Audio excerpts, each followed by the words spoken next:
12,900 years ago, our planet's climate was flipped on its head in a single cataclysmic event.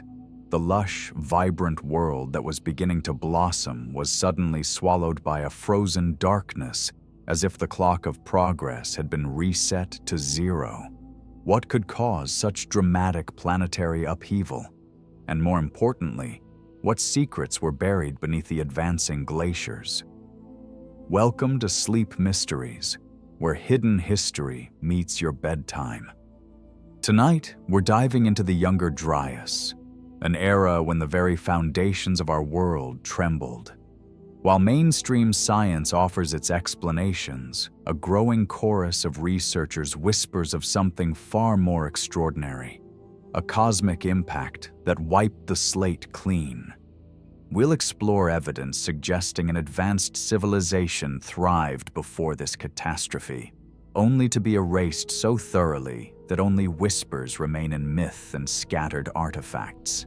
If you're drawn to these hidden histories and forgotten mysteries, please consider subscribing to join our community of truth seekers. Your support helps us continue uncovering the stories that conventional wisdom would rather keep buried. Now, let us descend together into the depths of time, when civilizations vanished beneath advancing ice and rising seas. The story begins in paradise, but it doesn't end there. Before the catastrophe struck, Earth experienced something extraordinary. Imagine standing at the edge of time itself, gazing across a world that's about to vanish forever. The air carries the scent of blooming flowers and fresh grass, rivers flow clear and steady, and the climate feels impossibly perfect. Children play in meadows that stretch beyond the horizon, while their parents tend to settlements that have known nothing but abundance. This wasn't just a warm period. This is Earth 14,700 years ago, during what geologists call the Billing Alarud, a golden age that lasted nearly 2 millennia. Think about that time span for a moment. 2,000 years of predictable seasons, reliable rainfall, and temperatures that allowed human communities to flourish in ways they never had before. To put this in perspective, recorded human history only goes back about 5,000 years. The golden window before the Younger Dryas lasted almost half that long, providing our ancestors with something they'd never experienced in tens of thousands of years of existence. Time. Not just time to survive from one harsh winter to the next, but time to experiment, time to build, time to develop technologies and social systems that went far beyond the basic requirements of staying alive. For the first time in human memory, people could plant themselves in one place and see what might grow from permanence. Archaeological evidence from this period reveals something puzzling. Tool technologies that appeared suddenly without clear developmental stages. Astronomical alignments that suggest systematic observation over multiple generations. Complex megalithic structures that required sophisticated engineering knowledge. Social organization capable of directing large-scale construction projects. The conventional explanation is that these developments happened gradually over thousands of years, but the timing suggests something different. Many of these innovations cluster around the end of the golden window, as if communities were racing to preserve something before time ran out. Ancient texts from cultures around the world preserve memories of this era, though they describe it in mythological terms. The Sumerians wrote about the time of Anu, when divine beings ruled over antediluvian kings whose reigns lasted impossibly long periods. Egyptian chronicles described Zep-Tepi, the first time when gods walked among humans and established the foundations of knowledge and cosmic order. Even Plato's account of Atlantis fits this pattern, a sophisticated maritime civilization with advanced engineering built on an island beyond the Pillars of Hercules. Cities constructed from precisely cut stone, connected by concentric canals that carried fresh water to every district. A society that impressed even the monument-building Egyptians with its technological achievements. When Plato wrote about Atlantis, he wasn't creating fantasy entertainment. He was struggling to explain something that didn't fit into the historical framework he understood. Something that seemed to predate known civilizations by an impossible margin. What makes these accounts so compelling is their consistency across cultures that had no contact with each other. The same basic story appears everywhere. There had been a before time, an age of knowledge and prosperity that ended abruptly and catastrophically. It left behind only fragments and whispers that later civilizations struggled to interpret. Modern archaeology adds weight to these persistent memories, though not always in ways that fit established timelines. Megalithic structures scattered around the globe demonstrate mathematical principles that shouldn't have existed yet according to conventional chronology. Sophisticated tools appeared suddenly in the archaeological record without clear precursors. Astronomical alignments suggest systematic observation conducted over multiple generations. Each piece examined individually might have conventional explanations, but taken together, they point towards something more intriguing. Human society might have achieved significantly more complexity during the Golden Window than current archaeology accepts as possible. The Bulang Alarud period provided exactly what such development would require: stable climate patterns that could be predicted from year to year, abundant resources that didn't require constant migration to access, predictable seasonal cycles that allowed for long-term planning, and perhaps most crucially, the luxury of time itself, extending beyond immediate survival needs. This was time to experiment with new ways of organizing society. Time to develop technologies that went beyond basic survival tools. Time to accumulate and preserve knowledge across generations rather than losing it whenever experienced individuals died. Time to ask questions about the movements of stars, the properties of materials, the relationships between numbers and natural phenomena. Picture one of these early settlements during the height of the Golden Window. Not a grand city with towering walls, but something more experimental. Substantial shelters built beside rivers that flowed year-round. Food storage systems that could sustain communities through mild winters. Perhaps even the first careful experiments with cultivation, where wild grains began growing in neat, deliberately unnatural rows. The people living in these settlements would have been the first in countless generations to grow up expecting stability rather than constant crisis. Children could learn skills beyond immediate survival. Adults could specialize in activities that required years to master. Communities could accumulate tools, knowledge, and resources across multiple generations. But something is stirring in the darkness beyond the northern mountains. Ice sheets that have slumbered peacefully for millennia begin to crack and groan. The winds carry a different chill now, one that speaks of change coming faster than anyone could imagine. Within just a few decades, this world of plenty will transform into something unrecognizable. A planet locked in winter for over 13 centuries. This golden age contained within it the seeds of its own destruction. The same ice sheets that had retreated to create the warm period were inherently unstable. Behind natural ice dams, enormous lakes of glacial meltwater grew larger with each passing century. These weren't small ponds, but inland seas that held more fresh water than all the Great Lakes combined. For nearly 2,000 years, these ice dams held firm. The people living in their shadow would have known them as permanent features of their landscape, as unchanging as mountains. They had no way of knowing that ice dams, no matter how massive, are fundamentally unstable structures. As the climate continued warming, these barriers began to weaken. When the collapse finally came, it happened with devastating speed. Geological evidence suggests that the largest of these dams failed catastrophically, releasing millions of cubic miles of fresh water into the North Atlantic in a matter of months or possibly even weeks. The flood was so massive that it temporarily raised global sea levels by several meters. But the real damage wasn't from the flood itself. It was from what that enormous pulse of fresh water did to the ocean's circulation system. The Atlantic Ocean operates like a massive heat pump, carrying warm tropical water northward and cold polar water southward. This circulation depends on precise differences in water density.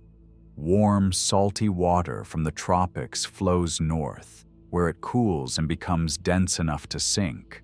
This sinking action pulls more warm water northward, maintaining the circulation that keeps Europe and eastern North America warmer than their latitude alone would allow.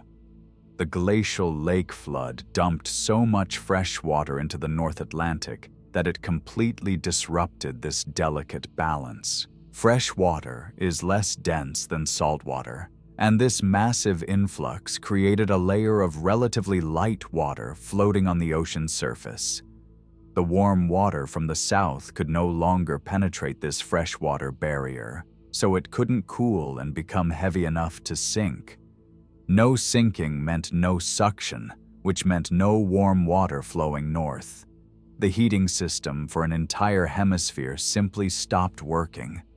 Within just a few decades, temperatures across the northern hemisphere plummeted between 7 and 10 degrees Celsius. To understand what this means in human terms, imagine New York suddenly developing the climate of northern Canada and staying that way for over 1,000 years. This wasn't a gradual decline into cooler conditions. It was what researchers describe as a system break, a violent disruption that happened faster than anything in the geological record. People who had spent their youth in a warming world suddenly found themselves struggling through winters that lasted 8 months of the year. The transformation didn't happen everywhere at once, which makes it even more mysterious. In Northern Europe, the shift to harsh conditions occurred within 10 to 20 years. Eastern Europe plunged into cold, dry conditions almost immediately, but other regions experienced different patterns. The timing varied in puzzling ways, even within the same continent. This geographic complexity makes the Younger Dryas far more disturbing than a simple return to Ice Age conditions. It wasn't a uniform global cooling event. Instead, it was as if someone had rewired the planet's entire climate system, creating a patchwork of different disasters tailored to each region's vulnerabilities. The biological consequences were catastrophic and highly specific. In Europe, pollen records show the complete disappearance of temperate tree species within decades. Oak, elm, and hazel trees that had dominated landscapes for nearly 2,000 years vanished from the fossil record, replaced by hardy shrubs and grasses that could survive the new Arctic conditions. North American forests experienced similar devastation. Spruce trees that had formed vast forests during the warm period died off in massive numbers, creating what paleobotanists call forest cemeteries. Landscapes littered with fallen timber that wouldn't decay in the new permafrost conditions. But it was the collapse of large animal populations that created the most visible evidence of ecosystem breakdown. The Younger Dryas coincided with one of the most dramatic extinction events in recent geological history, eliminating roughly 80% of large mammal species in North America and significant numbers elsewhere. Woolly mammoths provide perhaps the most haunting example. These giants had survived countless climate fluctuations for hundreds of thousands of years, adapting to ice ages and warm periods with equal success. Their final populations on the mainland disappeared around 12,800 years ago, just as the Younger Dryas was reaching peak intensity. Saber-toothed cats, which had been apex predators for over 1 million years, left no descendants. Ground sloths the size of modern elephants, giant beavers as large as bears, American horses, and camels. An entire bestiary of Ice Age giants disappeared as if someone had simply erased them from existence. Human communities faced an equally devastating crisis. Whatever complex societies had developed during the Golden Window now confronted environmental changes that tested the limits of human endurance. The familiar world of abundance and stability had vanished, replaced by something that resembled humanity's worst nightmares about endless winter. The stage was set for a catastrophe that would test every survival skill our species had developed over hundreds of thousands of years of evolution. But this was just the beginning of the story. For the survivors of those first devastating decades, the world had become unrecognizable overnight. Communities that had thrived beside flowing rivers now watched helplessly as those waterways froze solid for months at a time. Hunting grounds that had supported families for generations became barren tundra, where nothing moved except the wind. The reliable seasonal patterns that had governed life for nearly 2 millennia were replaced by chaos that no living person knew how to navigate. Picture a small settlement during those early years of the freeze. Elders who remembered the warm times would have struggled to explain what was happening to children born into this new reality.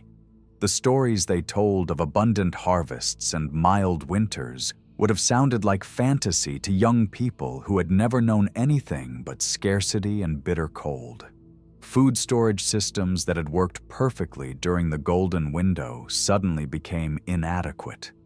Grains that had been reliable staples couldn't grow in the shortened seasons and unpredictable frosts. Animals that communities had depended upon for protein either died off or migrated to regions beyond human reach. Techniques for preserving food that had sustained families for generations proved useless against winters that refused to end. The archaeological record tells this story through absence rather than presence. Settlement sites across Europe and North America show breaks in occupation dating to exactly this period. Layers of cultural debris that had accumulated steadily for centuries simply stop appearing in the geological record. It's as if entire populations had been forced to abandon everything they had built and return to a nomadic existence focused purely on survival. But what makes this abandonment particularly tragic is what it meant for knowledge preservation.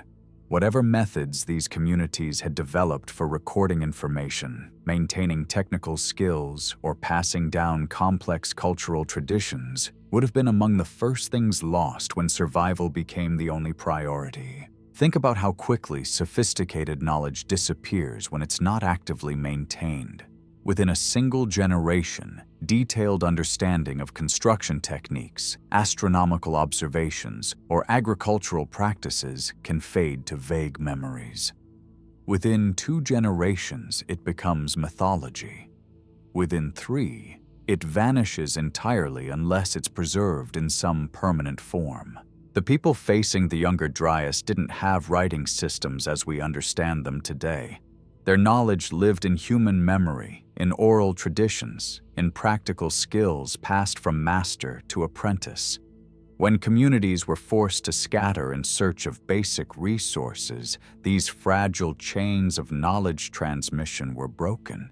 Imagine an elderly craftsman who had spent decades learning to work stone into precise architectural elements. During the Golden Window, he would have been training younger people in these skills, passing on techniques that had been refined over generations. But when the freeze began and his community was forced to abandon their permanent settlement, that knowledge became worthless overnight. Survival meant focusing on immediate needs like finding food and shelter.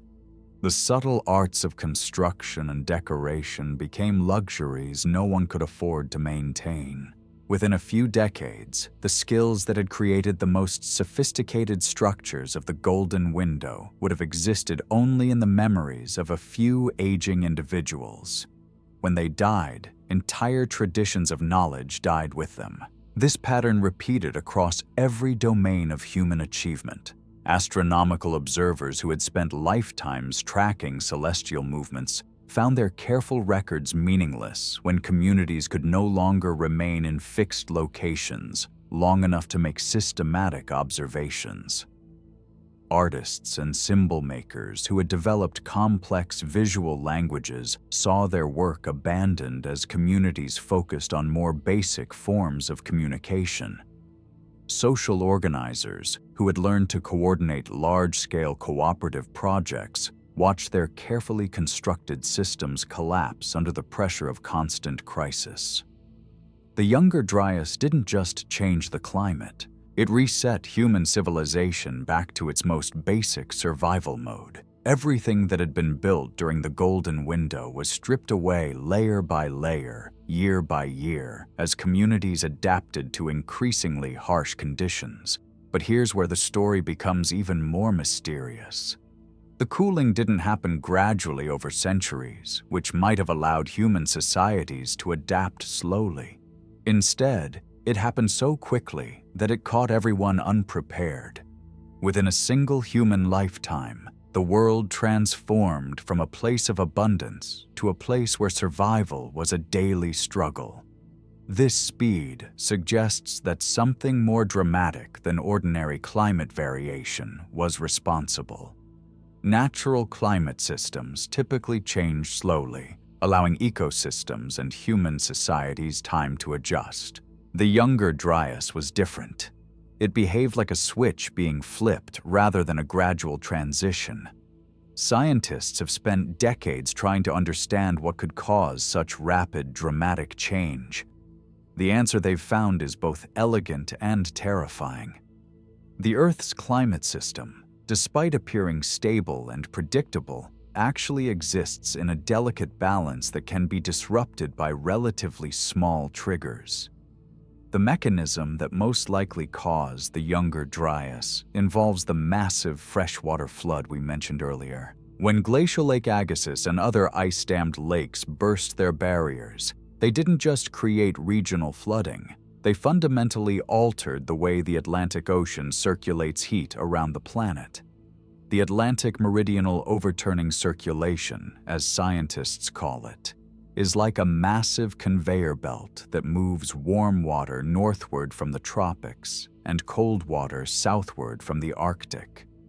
This circulation depends on precise differences in water density.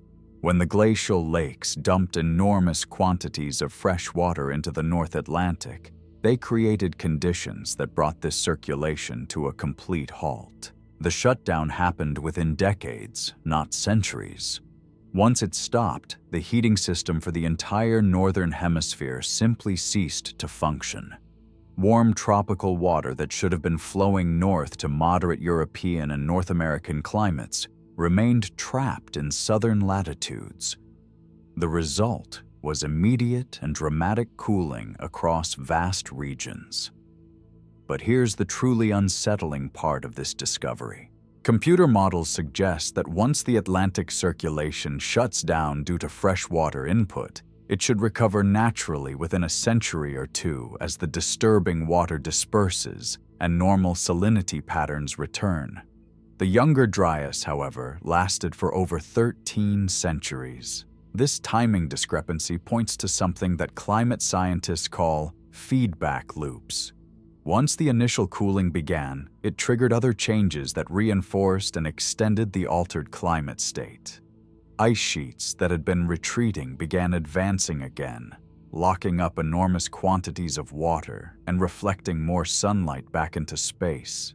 Forests died back, reducing the amount of carbon dioxide being absorbed from the atmosphere. Ocean temperatures dropped, reducing evaporation and further altering precipitation patterns. These feedback mechanisms created a self-reinforcing system that kept the planet locked in its altered state long after the original trigger should have faded.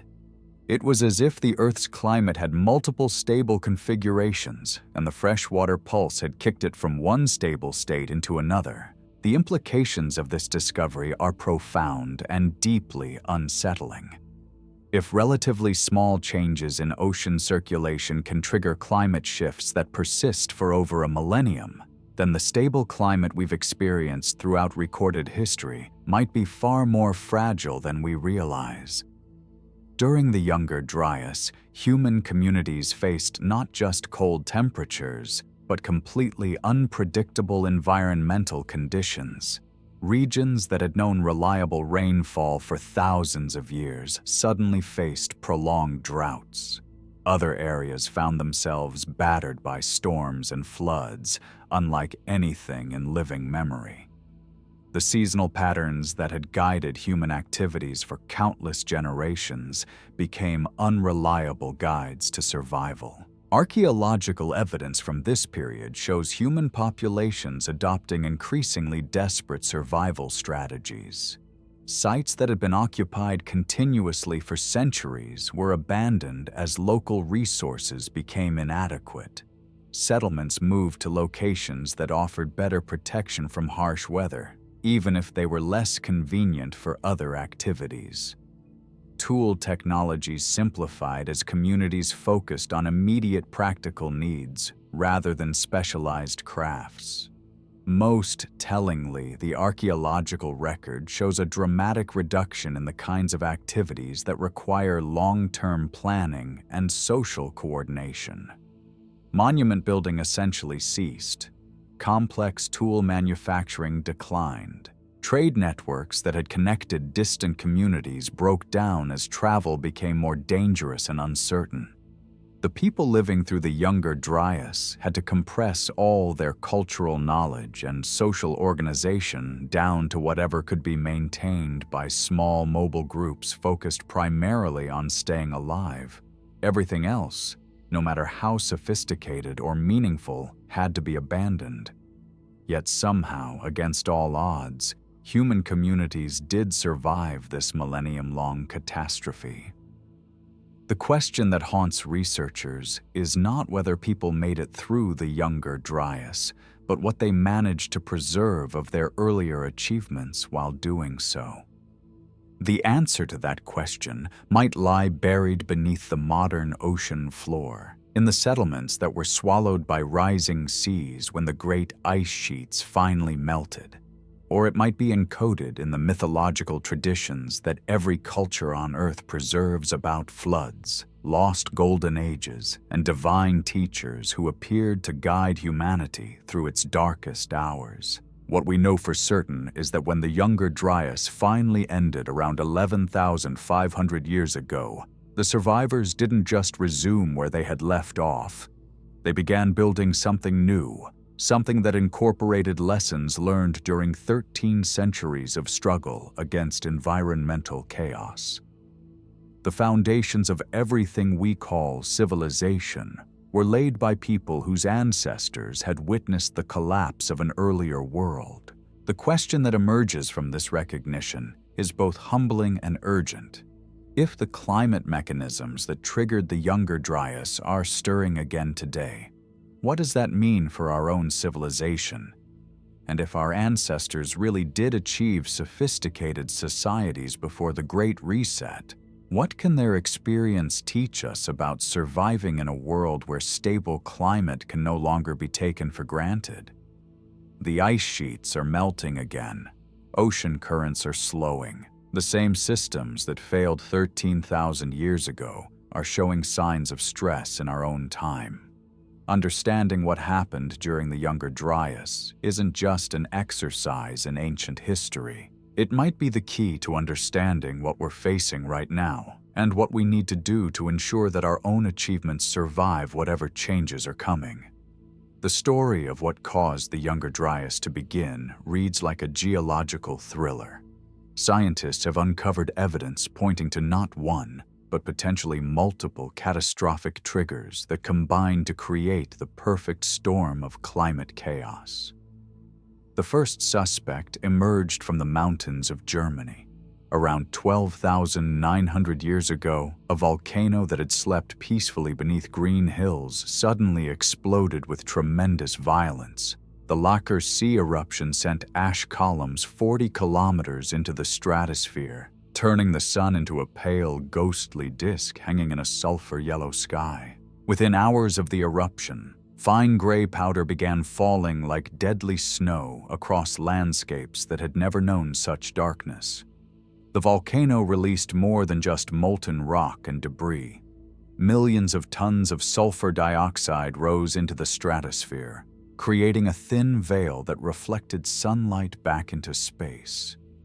The atmosphere gained an unwanted filter that allowed light to penetrate, but not enough to warm the earth. The first rains after the eruption carried the metallic taste of acid. Leaves developed brown spots where the poisoned water touched them. Wells filled with water that reeked of sulfur. People wrapped cloth around their faces, but the fine ash found its way into everything. Eyes, throats, stored grain, carefully crafted tools. For people living within several hundred miles of the eruption, survival became a daily challenge that tested even the most adaptable communities. The ash had to be swept from shelter roofs constantly to prevent collapse. Water sources required careful filtration. Hunting became nearly impossible when animal populations fled or died. Modern science can read this ancient disaster in precise detail. The Lacher Sea ash layer appears in lake sediments throughout the Rhineland like a geological signature, dated to exactly the period when ice cores show the dramatic temperature drop that marked the beginning of the Younger Dryas. The timing seems too perfect to ignore, but here's where the mystery deepens. Volcanic winters, however dramatic, typically last only a few years. The ash settles out of the atmosphere within months, and sulfur compounds wash out within a decade at most.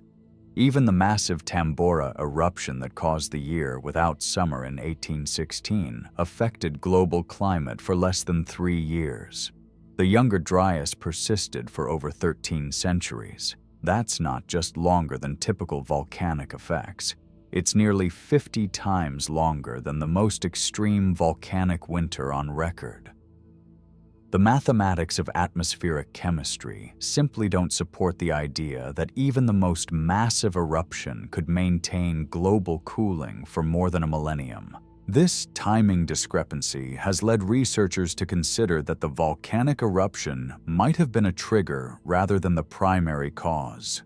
Perhaps it provided just enough cooling to tip an already unstable climate system over the edge into a completely different state. While scientists were puzzling over volcanic explanations, another theory emerged from an entirely different direction.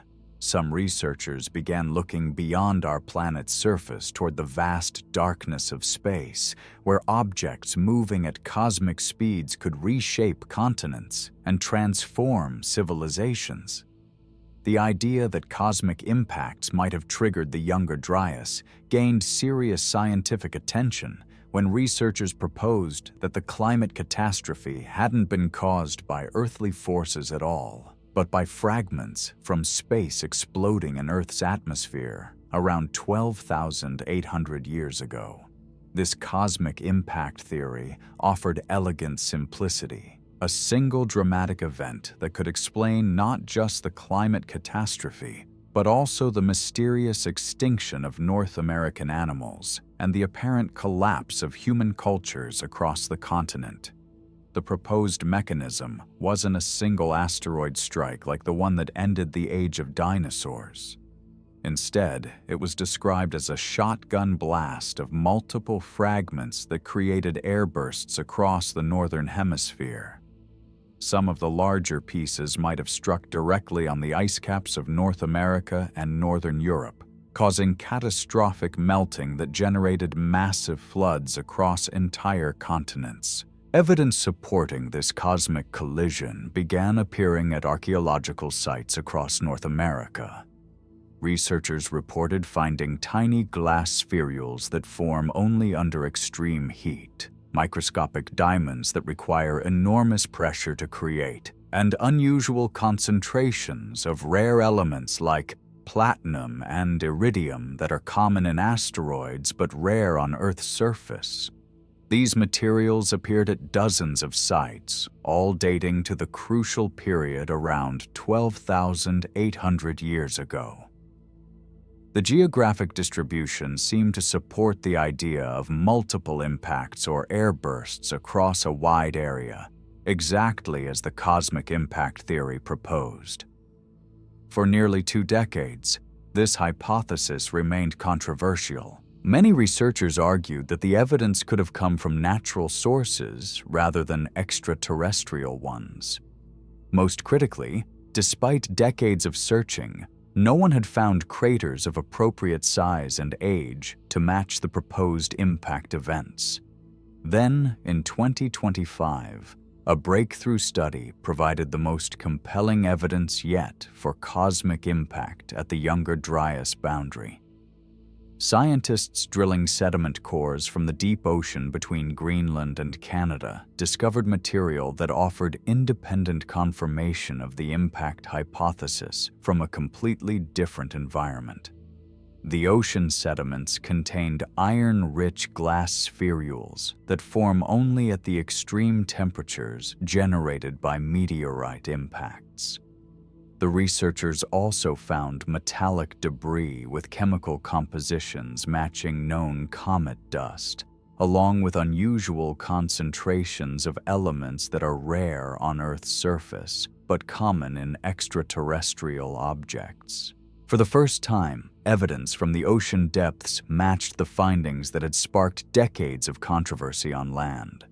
The discovery suggested that multiple cosmic impacts or airbursts had indeed occurred around 12,800 years ago, spreading debris across both land and sea. Yet even this dramatic evidence couldn't resolve the fundamental timing problem. Cosmic impacts, regardless of their size or number, typically affect climate for only a few years or decades at most. The debris settles out of the atmosphere relatively quickly, and normal climate patterns resume. But the Younger Dryas persisted for over 13 centuries, far longer than any known impact effects could maintain. This suggests that if cosmic impacts really did occur at the beginning of the Younger Dryas, they might have served as triggers rather than direct causes. The first dominoes in a cascade of environmental changes that fed off each other in devastating sequence. Perhaps the cosmic bombardment weakened ice dams that were already under stress from millennia of warming. Perhaps the massive wildfires triggered by the airbursts provided the atmospheric disruption that caused volcanic systems to erupt. Or perhaps the impacts and volcanic activity together created just enough cooling to shut down the ocean circulation system that we discussed earlier. The truth might involve all these mechanisms working together in a perfect storm of catastrophe. A cosmic impact that triggered volcanic eruptions, which loaded the atmosphere with ash and sulfur, just as massive ice dam failures were dumping fresh water into the North Atlantic. Each event amplifying the effects of the others until the planet's climate system was knocked completely out of its stable configuration. Standing beneath a clear night sky today, watching the peaceful dance of stars that has continued unchanged throughout human memory, it becomes difficult to imagine that this serene darkness once harbored fragments of destruction. But the evidence suggests that our ancestors may have witnessed something far more dramatic than anything recorded in historical memory. Whether that light came from space, volcanic ash, or some combination of catastrophic events, its legacy may still be written in the deepest human memories of disaster and recovery. Every culture on Earth preserves stories about a time when the sky burned, when winter refused to end, when the familiar world vanished beneath flood and ice, These aren't just myths created to explain natural phenomena. They're cultural memories of actual events so traumatic that they became permanently embedded in human consciousness. The consistency of these stories across cultures that had no contact with each other suggests that our ancestors really did experience something that seemed like the end of the world. For the people living through those first catastrophic decades of the Younger Dryas, the cause of their suffering would have mattered less than finding ways to survive it. Whether the disaster came from volcanoes, cosmic impacts, or collapsing ice dams, the immediate challenge was the same. How do you keep your family alive when everything you've depended on for generations suddenly stops working? The archaeological record suggests that many communities chose abandonment over adaptation. Settlement sites across Central Europe and North America show breaks in occupation dating to exactly this period. It's as if entire cultures had been forced to compress their accumulated knowledge down to whatever could be carried by desperate refugees. Tools became simpler and more practical. Art and decoration disappeared from the archaeological record. Complex social structures collapsed as communities focused on the most basic requirements of group survival. The sophisticated achievements of the Golden Window were systematically abandoned as people struggled to master the harsh realities of a world that had turned hostile overnight. Even more tragically, the recovery from this multifaceted catastrophe would have been slow and incomplete. Soils poisoned by volcanic ash would have taken decades to restore their fertility. Forests killed by cosmic airbursts would have required centuries to regrow. Animal populations that had fled the devastation might never have returned to their traditional ranges. By the time the immediate effects had faded, the communities that might have preserved the achievements of the Golden Window would have been scattered across the landscape, carrying only fragments of their former knowledge. The catastrophe had not just interrupted their development, it had reset their entire civilization back to a survival baseline. What makes this reset even more mysterious is how completely it seems to have erased evidence of earlier achievements. If sophisticated human societies really had developed during the Golden Window, where did all traces of their existence disappear? The answer might lie not just in what the catastrophe destroyed, but in where the evidence ended up. As the great ice sheets began their final retreat at the end of the Younger Dryas, they released enough meltwater to raise global sea levels by 40 to 60 meters. Any coastal settlements that had developed during the low sea level period would have been completely submerged beneath the rising oceans. This means that if advanced human communities had indeed established themselves along the coastlines during the Younger Dryas or the Golden Window before it, the evidence of their existence now lies beneath hundreds of feet of ocean water. Traditional archaeology simply cannot reach these submerged landscapes without enormous technical effort and expense.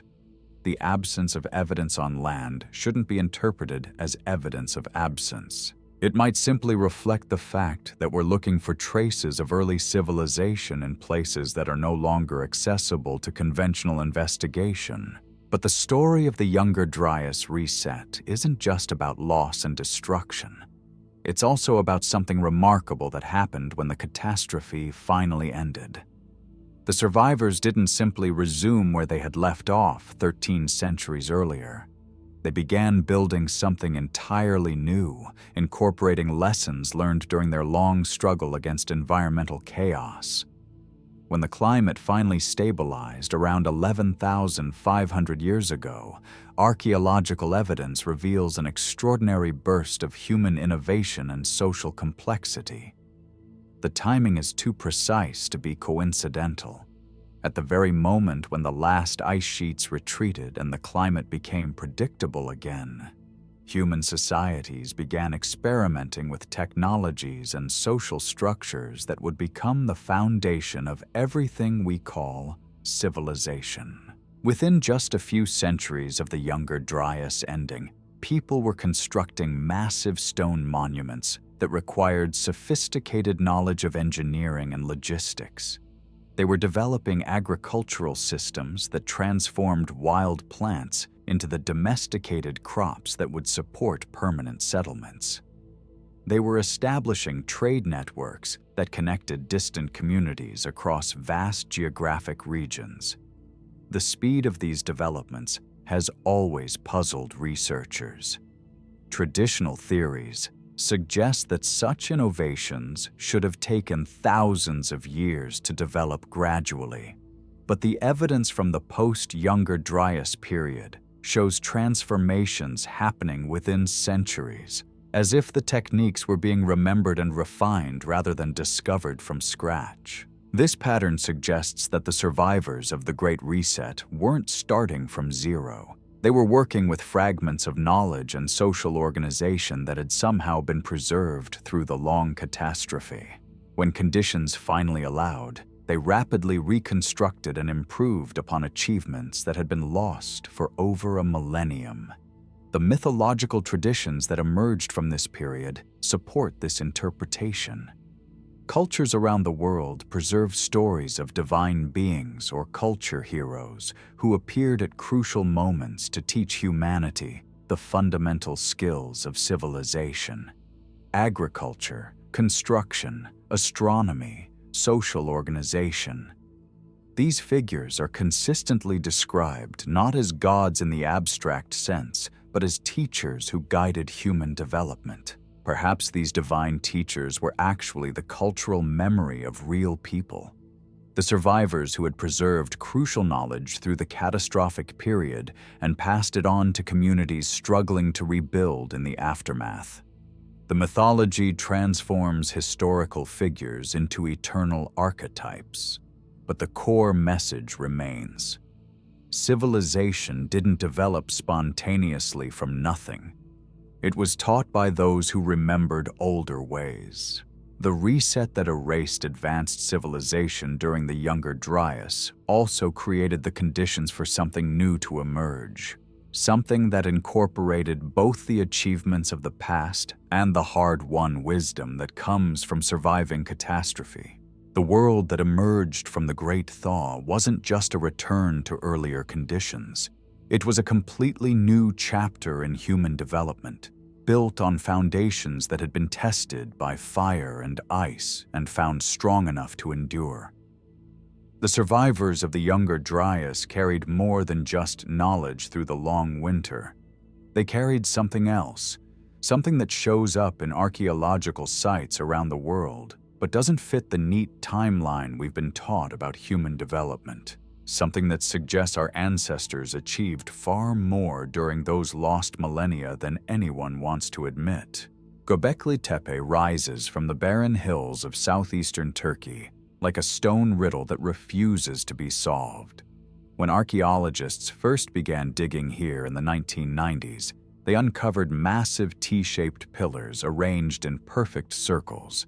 Each pillar carved from single blocks of limestone weighing several tons, not randomly placed, but positioned with astronomical precision and covered in symbols that no one alive today can fully decode.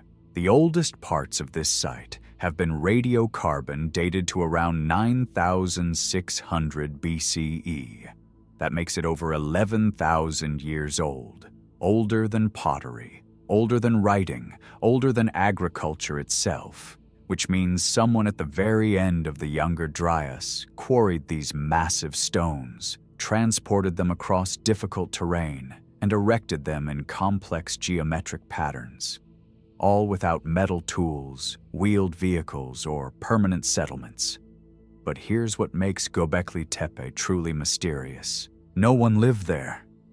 Despite decades of excavation, archaeologists have found no evidence of permanent habitation, no houses or storage areas, no burials or cemeteries, no signs of the domestic activities that mark every other ancient settlement. Just these great stone circles rising from bedrock like frozen prayers. Each pillar tells a story we can no longer read. Animals emerge from the stone with startling realism, foxes with bushy tails, Wild boars with prominent tusks, scorpions with curved stingers, vultures with outstretched wings, snakes coiled and ready to strike. Abstract symbols appear alongside them: crescents, H-shapes, circles pierced by lines, geometric patterns that repeat across the site with mathematical precision. The symbols repeat not just across Göbekli Tepe, but across other newly discovered sites in the same region, as if they're part of a visual language whose meaning died with its creators. Some researchers think these carvings represent astronomical observations, a frozen sky map carved in stone to track celestial movements. Others believe they're mythological, depicting a cosmology that predates all known religions. There are even those who think Göbekli Tepe preserves the memory of the catastrophic events that ended the Golden Window. The vultures and snakes might represent death and destruction. The geometric patterns could encode information about cosmic cycles or climate changes. The whole complex might be a stone library designed to preserve crucial knowledge through future catastrophes.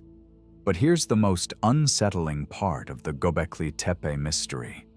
After building and using it for perhaps a few centuries, the people who created this extraordinary site didn't abandon it. They didn't let it crumble into ruins like countless other ancient structures. They buried it, deliberately and methodically. They filled in the spaces between the pillars with tons of stone and debris, sealing the circles beneath a man-made hill layer by careful layer. This wasn't destruction. It was preservation, as if they wanted it to survive the ages, but not be seen. As if they were protecting it from something or saving it for someone who would come later. This pattern of deliberate burial appears at other ancient sites around the world. In Turkey alone, archaeologists have discovered dozens of similar complexes, all dating to the same period, all showing signs of intentional concealment. It's as if an entire civilization decided to hide their greatest achievements underground. Why would anyone go to such enormous effort to build something magnificent, only to bury it before leaving? The conventional explanation is that climate changes forced these communities to abandon their settlements, and they covered the stone circles to protect them from erosion. But that doesn't explain the careful, methodical way the burial was carried out. This looks less like abandonment and more like a deliberate attempt to preserve something for the future. What if the builders of Göbekli Tepe knew that another catastrophe was coming? What if they had preserved memories of previous resets and understood that complex knowledge could only survive by being hidden? The careful burial of these sites might have been their way of creating time capsules, preserving crucial information through whatever changes were approaching. These monuments served multiple functions that we're only beginning to understand. They were astronomical observatories that allowed precise tracking of celestial cycles. They were architectural schools where construction techniques could be demonstrated and practiced. They were social focal points that brought communities together for coordinated activities. And they were information storage systems that preserved essential knowledge in geometric relationships and proportional systems that could be decoded by future generations. But perhaps most importantly, they were insurance policies against future catastrophes. The survivors who built these monuments understood from bitter experience that complex knowledge could disappear almost overnight when societies collapsed. By encoding that knowledge in stone structures aligned with astronomical cycles, they created backup systems that could preserve essential information through whatever disasters might come. This explains one of the most puzzling aspects of many ancient monuments. They seem over-engineered for their apparent functions. Why build massive stone circles just to track the movements of the sun and stars? Why create precisely aligned chambers just to mark the solstices and equinoxes? Why invest enormous amounts of labor in structures that could have accomplished their apparent purposes with much simpler designs? The answer might be that their apparent purposes weren't their only purposes. These monuments were designed to survive not just normal wear and tear, but catastrophic events that could destroy entire civilizations. They were built to preserve knowledge through ice ages, floods, volcanic eruptions, and social collapses that might not occur for thousands of years. The people who created them had learned through direct experience that human societies are far more fragile than they appear during stable periods. They had watched their own advanced civilizations collapse when environmental conditions shifted beyond their ability to adapt. They were determined to ensure that crucial knowledge would survive whatever future catastrophes might arise. This interpretation gains weight when we look at what happened to human societies immediately after Göbekli Tepe was buried. Within just a few generations, communities in the Fertile Crescent had transformed scattered wild grasses into the wheat, barley, and other crops that would support permanent settlements and eventually the world's first cities. This wasn't trial and error experimentation. It was systematic plant breeding that required detailed knowledge of genetics and growing conditions. As these survivors scattered across the landscape, seeking new places to establish communities, they carried this wisdom with them like seeds. And just as seeds can lie dormant through harsh winters before sprouting when conditions improve, this knowledge waited patiently for the right moment to bloom again. Suddenly, communities that had struggled for generations just to stay alive found themselves in a world where long-term planning was possible again. Where crops could be planted with reasonable confidence they would have time to mature. Where permanent structures could be built without constant fear they would be destroyed by advancing ice or rising waters. In the Fertile Crescent, wild plants were transformed into domesticated crops with a speed that suggests systematic plant breeding rather than accidental selection. The barley, wheat, and lentils that would become the foundation of agriculture appeared almost simultaneously, as if someone had a master plan for creating a complete food production system. In Europe, massive stone monuments began rising from the landscape with mathematical precision that required advanced knowledge of geometry and astronomy. These weren't crude piles of rocks thrown together by primitive people. They were sophisticated machines built from precisely shaped stones, aligned with celestial movements, and designed to function for thousands of years. In the Americas, complex societies emerged that could quarry, transport, and position stones weighing hundreds of tons with an accuracy that modern engineers struggle to match. The techniques they used required understanding of physics, materials science, and logistics that we're still trying to figure out today.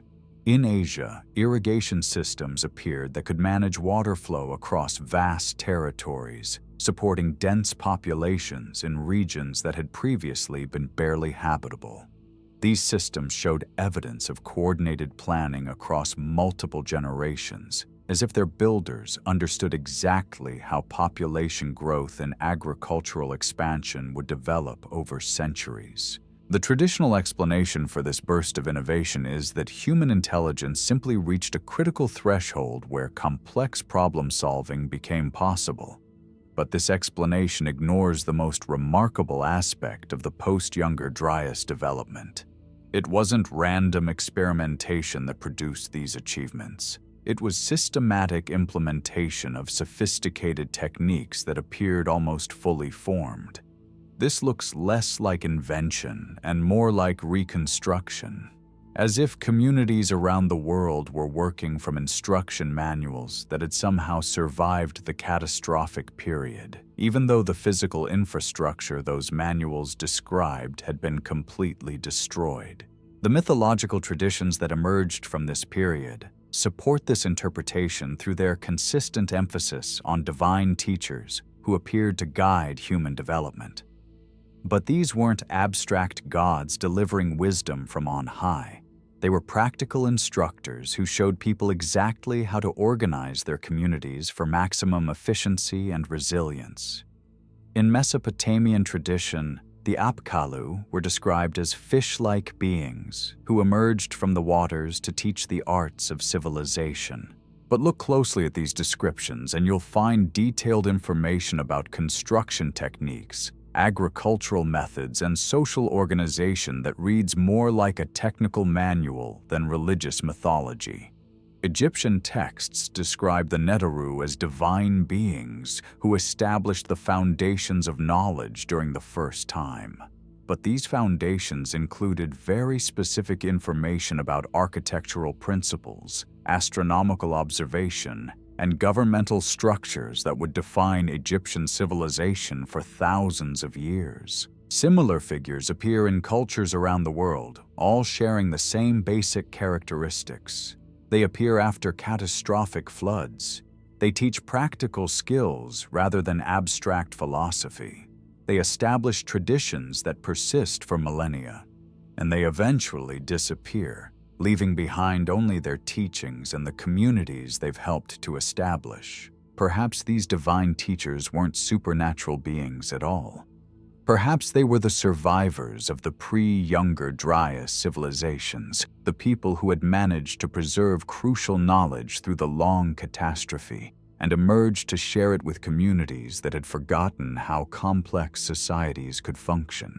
This would explain why the post-catastrophe development happened so quickly and followed such similar patterns across different continents.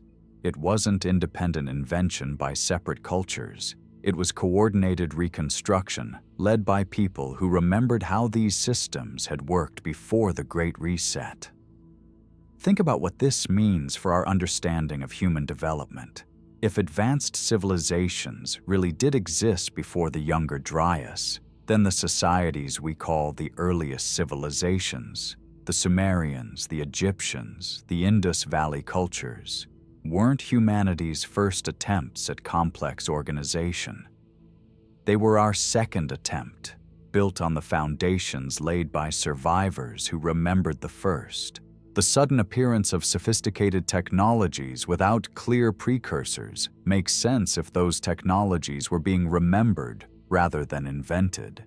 The remarkable consistency of astronomical knowledge across different cultures becomes understandable if that knowledge was being taught by people who had preserved it through the catastrophic period. The megalithic monuments that appear around the world during this period weren't just impressive displays of human ambition. They were practical attempts to preserve crucial information in the most durable form possible. Stone structures that could survive climate changes, social collapses, and the rise and fall of entire civilizations. Within a few centuries, the same region that had produced these remarkable stone complexes became the birthplace of agriculture. Wild grains that had grown in the area for millennia suddenly began showing signs of deliberate cultivation and selective breeding. At the same time, permanent settlements began appearing across the region with remarkable sophistication. Not crude huts thrown together by desperate refugees, but planned communities with specialized buildings, defensive walls, and complex water management systems. The construction techniques used in these early towns show clear connections to the methods used at Göbekli Tepe and similar sites. Archaeological evidence from this period reveals something even more intriguing. The people building these early settlements had access to astronomical knowledge that should have taken generations of careful observation to accumulate. Temple alignments track the movements of stars and planets with precision. Calendar systems account for complex cycles that require understanding of mathematics and long-term planning. Rather than gradual invention, this definitely looks like rapid reconstruction. The work of survivors who had preserved fragments of older knowledge through the catastrophic period and were finally able to implement them again once conditions permitted. The mythological This would explain why so many fundamental technologies appeared simultaneously across different regions in the immediate aftermath of the Great Reset. Not because they were invented independently by separate cultures, but because they were being taught by people who remembered how these systems had worked before the catastrophe. The builders of Göbekli Tepe might have been among these knowledge keepers. Their stone circles weren't just monuments to forgotten gods. They were libraries carved in stone, designed to preserve crucial information through whatever catastrophes might come. When they sensed that changes were approaching, they carefully buried their work to protect it, then dispersed to teach what they could to scattered communities struggling to survive in a transformed world. This interpretation transforms our understanding of what happened after the Younger Dryas ended.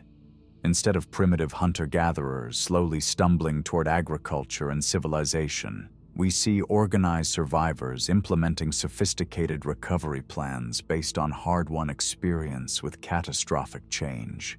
The stone circles hidden beneath Turkish hills weren't just religious monuments. They were teaching tools designed to preserve and transmit complex knowledge about astronomy, agriculture, and social organization.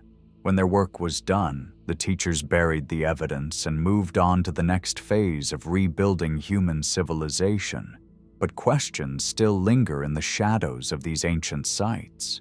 How much knowledge was actually preserved through the Great Reset? What technologies did these survivors possess that we're only now beginning to rediscover? And most importantly, what were they preparing for when they buried their greatest achievements underground?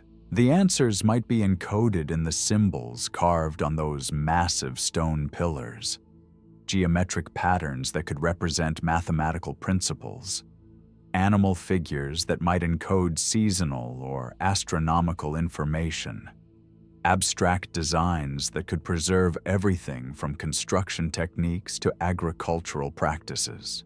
We've learned to read Egyptian hieroglyphs and Mesopotamian cuneiform, but the symbolic language of Göbekli Tepe remains largely mysterious. Perhaps that's by design. Perhaps it was created to be understood only by those with the proper knowledge, a safeguard against the information falling into the wrong hands or being misinterpreted by later cultures. Or perhaps the meaning is simpler than we think. Perhaps these stone circles are exactly what they appear to be at first glance, gathering places where survivors of the great catastrophe came together to share knowledge, tell stories, and plan for an uncertain future. Places where the fragments of lost civilization were carefully assembled into the foundation of something new. The careful burial of Göbekli Tepe marks the end of one chapter in human development and the beginning of another. The knowledge keepers had done their work. The essential information had been preserved and transmitted.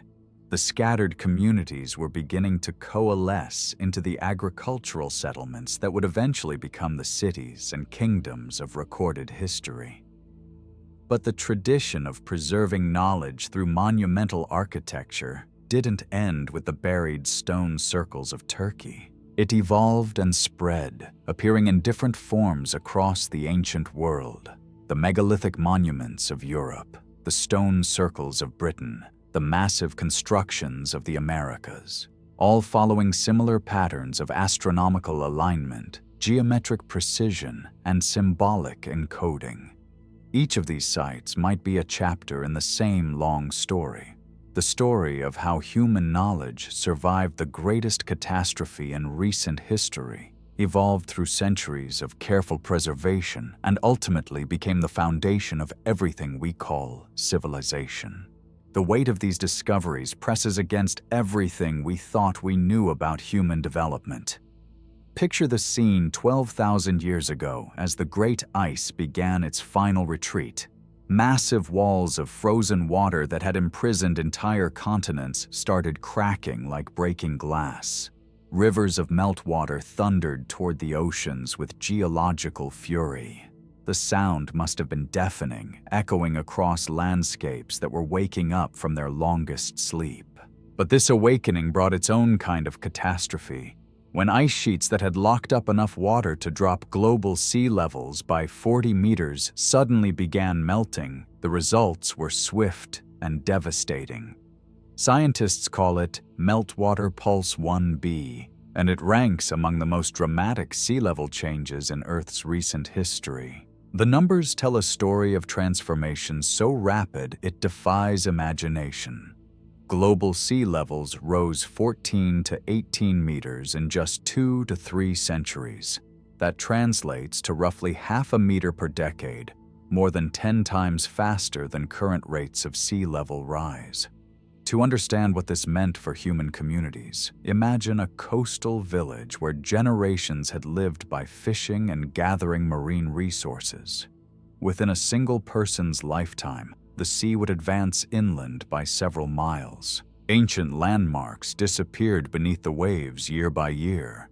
The distinctive boulder that had marked fishing grounds for centuries vanished underwater. The sacred grove where ceremonies had been held for generations was swallowed by salt water.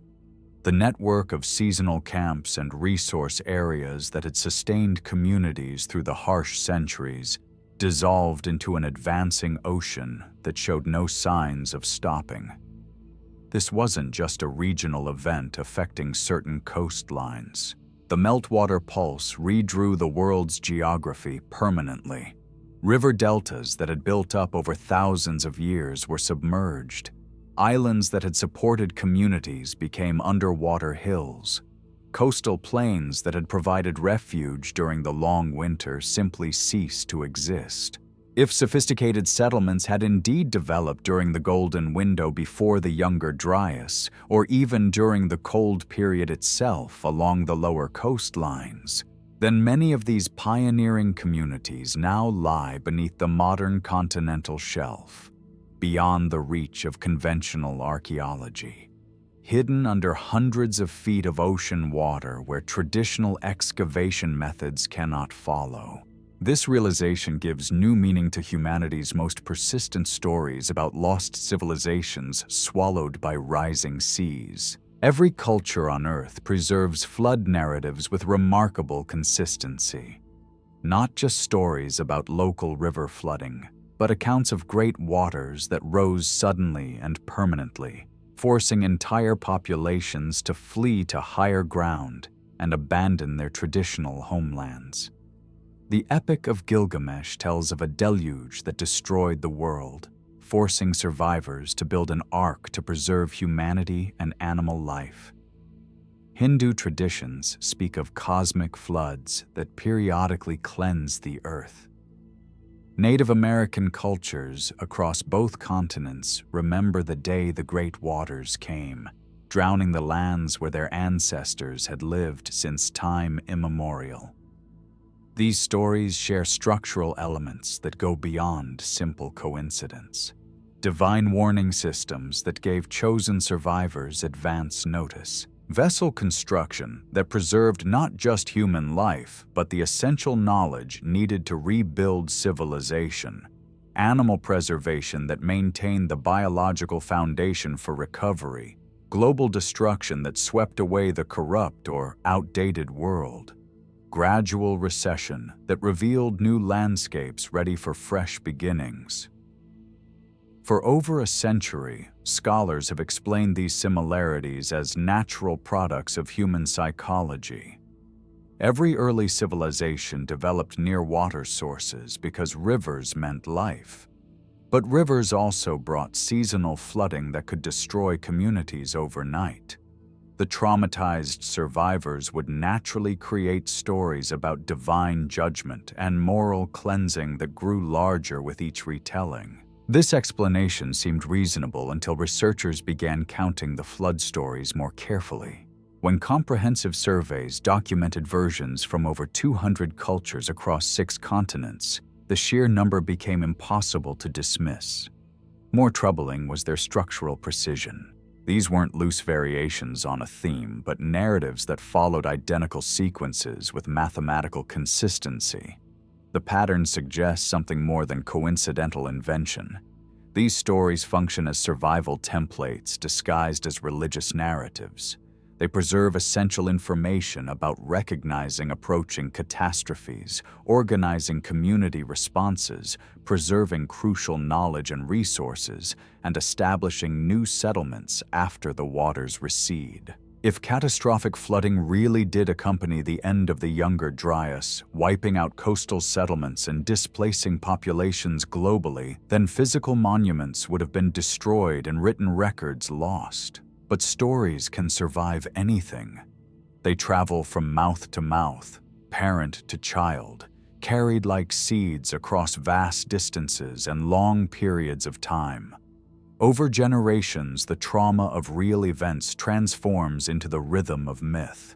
The warning, the preparation, the catastrophe, the loss, the survival, the renewal. Each element serving as a mnemonic device to help future generations remember what to do when the waters rise again. The archaeological challenge is that evidence for these drowned civilizations now rests beneath the modern ocean floor. Traditional land-based archaeology simply cannot access these submerged landscapes without enormous technical investment and international cooperation. The absence of coastal evidence shouldn't be interpreted as proof that nothing was there. It might simply reflect our inability to look in the right places. Recent underwater discoveries hint at what might be hidden beneath the waves. Off the coast of Japan, the Yonaguni Monument displays terraced structures with right angles and precise cuts that suggest artificial construction. Carbon dating places these features at a time when sea levels were much lower, possibly during the Younger Dryas period itself. Similar anomalies appear in other locations where the continental shelf extends far from modern coastlines. Sonar mapping has revealed geometric formations, linear arrangements, and angular structures that don't match natural seafloor topography. While many of these discoveries remain controversial, they point toward the possibility that significant human settlements existed in areas that are now completely submerged. The survivors who witnessed these great drownings carried more than trauma into the highlands where they sought refuge. They brought fragments of knowledge, techniques, and social structures that had been refined over centuries or millennia of coastal living. Forced into new territories by rising seas, they became the founders of the inland agricultural and urban societies that would ultimately give rise to recorded history. This explains one of the most puzzling aspects of early post-Younger Dryas development: the extraordinary speed with which complex societies emerged once the climate stabilized. Rather than the gradual evolution that conventional theories predict, archaeological evidence shows sophisticated technologies and social structures appearing almost overnight in historical terms. Within just a few centuries of the Great Meltwater Pulse, communities across the world were constructing permanent settlements with advanced architectural features.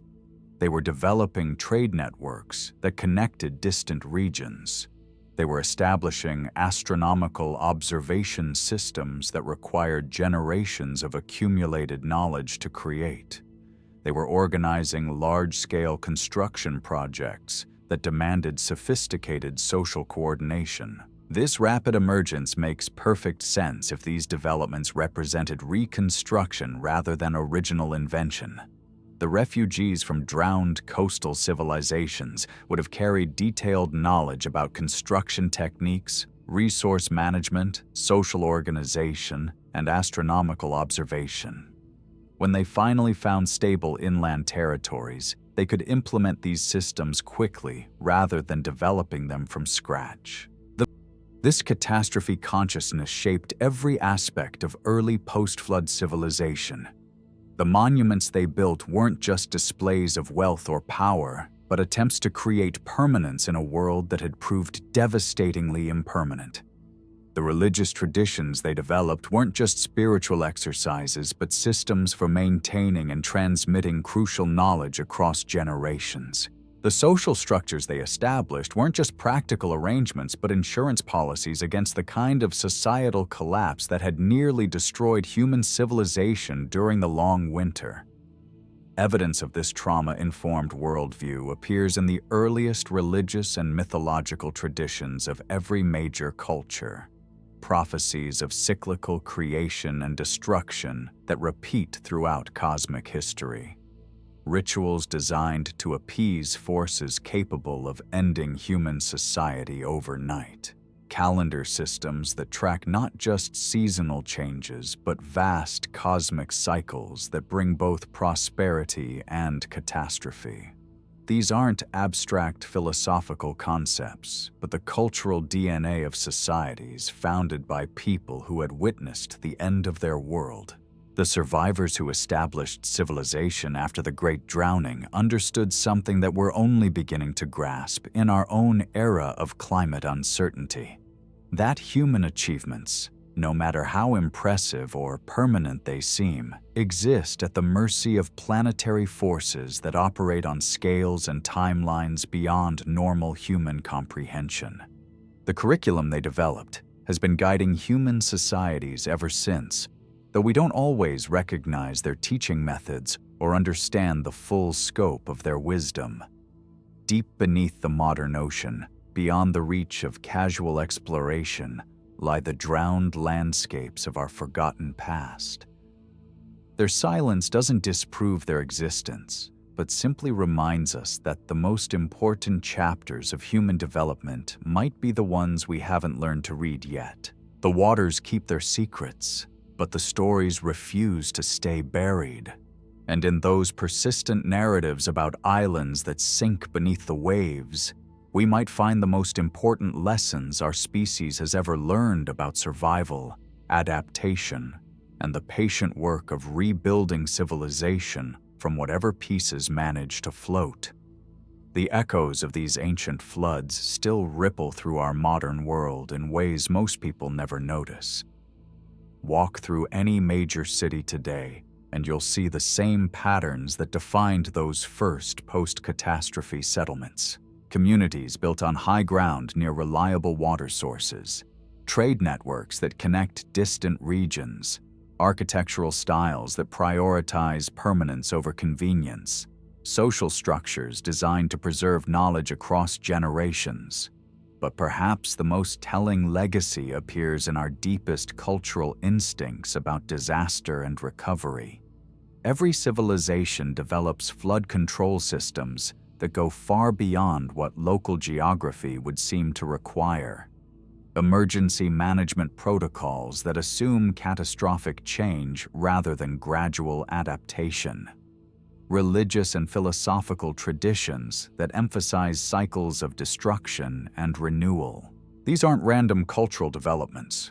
They're the inherited wisdom of survivors who learn through bitter experience that complex societies exist in constant dialogue with forces that could end them overnight. The refugees from the drowned coastlands didn't just rebuild their physical communities. They rebuilt them with the understanding that everything they created might need to be abandoned or reconstructed at a moment's notice. This creates a fascinating paradox in human civilization. We build as if our achievements will last forever, but we also maintain cultural systems that assume they won't. Every major religion includes flood narratives and prophecies of cyclical destruction. Every government develops disaster response capabilities that extend far beyond normal planning horizons. Every educational system preserves knowledge in multiple formats and locations. Modern climate science is beginning to reveal just how prescient these ancient preparations were. The mechanisms that triggered the Younger Dryas catastrophe haven't disappeared. They've simply been dormant for the past 11,000 years. Ocean circulation systems that can shut down within decades. Ice sheets that can collapse with stunning speed. Climate feedback loops that can lock the planet into altered states for centuries or millennia. The Atlantic circulation system that failed during the Younger Dryas is showing signs of weakening again. Recent studies suggest it could collapse within this century, potentially triggering rapid climate changes across the northern hemisphere. The difference is that this time we have the scientific understanding to recognize what's happening and potentially respond before it's too late. Current sea level rise might seem gradual at 3 to 4 millimeters per year, but it's already displacing millions of people and threatening hundreds of coastal cities. During the meltwater pulse that ended the Younger Dryas, sea levels rose at 40 to 100 millimeters annually, 10 to 20 times faster than today's rate. If that scale of change occurred again, the world maps our children inherit would be completely unrecognizable. The parallels are impossible to ignore. Ice sheets collapsing faster than predicted, ocean currents slowing in unexpected ways, extreme weather events becoming more frequent and severe. The same planetary systems that once reset human civilization are stirring again, but this time they're responding to human activities rather than natural cycles. Yet there's a crucial difference between our situation and that faced by the people who lived through the original catastrophe. The survivors of the Younger Dryas had no choice but to endure whatever changes the planet imposed on them. They couldn't prevent ice dams from failing or ocean circulation from stopping. They could only adapt, preserve what knowledge they could, and rebuild when conditions finally improved. We have a fundamentally different kind of choice. We possess scientific understanding that allows us to recognize warning signs before they become irreversible. We have technologies that could, in principle, address some of the root causes driving these changes. We have global communication systems that could coordinate responses across continents and cultures. Most importantly, we have the historical perspective that comes from studying previous climate catastrophes. We know that dramatic change is possible. We understand the mechanisms involved. We can see the patterns that led to previous collapses and potentially avoid repeating them. The question is whether we'll use these advantages effectively or repeat the cycle that has defined human history since the first civilizations emerged from the post-Younger Dryas recovery. Growth followed by overreach, complexity that creates vulnerability, success that breeds the conditions for its own interruption. Today's coastal cities gleam in the afternoon sunlight, their glass towers reflecting the endless dance of light on water. From Tokyo to Miami, from London to Mumbai, these urban centers represent the pinnacle of human engineering and social organization. They're magnificent achievements that also happen to be extraordinarily vulnerable to the kind of sea level changes that occurred routinely during past climate transitions. A few meters of sea level rise would flood the subway systems and ground floors of Manhattan skyscrapers. 10 meters would submerge entire neighborhoods. 20 meters, the scale of change that occurred during major transitions out of ice ages, would transform these cities into underwater archaeological sites for future civilizations to puzzle over. Whether we face our own version of the Younger Dryas catastrophe or manage to avoid it through conscious intervention, the basic challenge remains fundamentally the same. How do we balance the pursuit of progress and complexity with the need for long-term sustainability and resilience? How do we grow and develop without triggering the feedback loops that have periodically reset human civilization throughout our species' history? The lessons encoded in flood myths and preserved in the archaeological record suggest that the answer isn't to stop building or developing, it's to build and develop with the understanding that everything we create exists in relationship with planetary forces that operate on scales beyond normal human planning horizons. The survivors of the Younger Dryas catastrophe became the teachers who established the foundations of everything we call civilization today. Their greatest lesson wasn't encoded in any specific technology or social structure. It was embedded in their deep understanding that human societies must always be prepared to transform themselves in response to forces beyond their direct control. That lesson echoes through every flood myth, every cyclical calendar, every tradition of disaster preparedness that human cultures have developed over the past 11,000 years. It whispers to us from the buried stone circles of ancient Turkey and the submerged coastlines of the continental shelves. A single drop of meltwater falls from a Greenland glacier into the North Atlantic, joining billions of others in the same ancient journey. Each drop carries within it the memory of winters and summers stretching back thousands of years. Together, they're writing the next chapter of Earth's climate story, adding their small but significant contribution to currents that connect every ocean and weather system on the planet. The question that hangs in the air above these melting ice sheets is where we stand in the great cycle of growth and renewal that has defined human civilization since our ancestors first rebuilt their communities after the Great Drowning. Are we approaching another period of catastrophic transformation that will test our species' adaptability once again? Or are we finally developing the wisdom and technical capability to guide these natural processes rather than simply enduring whatever changes they bring? The ice doesn't provide easy answers to these questions. It simply continues its ancient conversation with the warming air, releasing water that will eventually reach every corner of the global ocean system. But in that ongoing dialogue between ice and atmosphere, between past and future, between human ambition and planetary processes, we might find the keys to understanding not just where we've been, but where we're headed in the decades and centuries to come. The Younger Dryas wasn't just ancient history. It was a preview of possibilities that remain embedded in the Earth's climate system, waiting for the right combination of circumstances to express themselves again. Whether those circumstances arise through natural cycles or human activities, the fundamental challenge remains the same as it was for our ancestors 13,000 years ago. The Younger Dryas stands as humanity's greatest test, a 13th century winter that reset our entire species back to survival mode.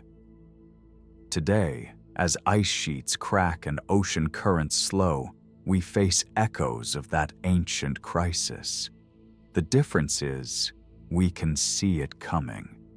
We have the scientific understanding and global communication that our ancestors lacked. The question isn't whether dramatic change will come again, but whether we'll learn from those who survived the last great reset and prepare for whatever transformation awaits. The next chapter of the human story is still being written, and we are all its authors. Until next time, sweet dreams and keep questioning.